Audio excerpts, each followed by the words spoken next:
Hello বন্ধুরা, শুভ দুপুর সকলকে জানাই। আজকে বুধবারের রান্নাবান্না নিয়ে আমি চলে এসেছি প্রত্যেক দিনেরই মতো। আমার রান্না কমপ্লিট হয়ে গেছে। চলুন রান্নাগুলো এবার শেয়ার করে নিই।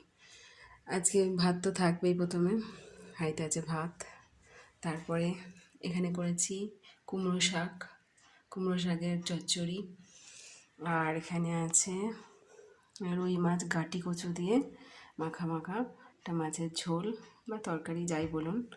আর সবশেষে এখানে আছে দই কাতলা। কেমন হয়েছে আমার রান্না বান্না আজকে দুপুরের এইটুকুই। ভালো লাগলে লাইক কমেন্ট করতে ভুলো না কিন্তু। টাটা বন্ধুরা, আজকে এখানেই রাখলাম।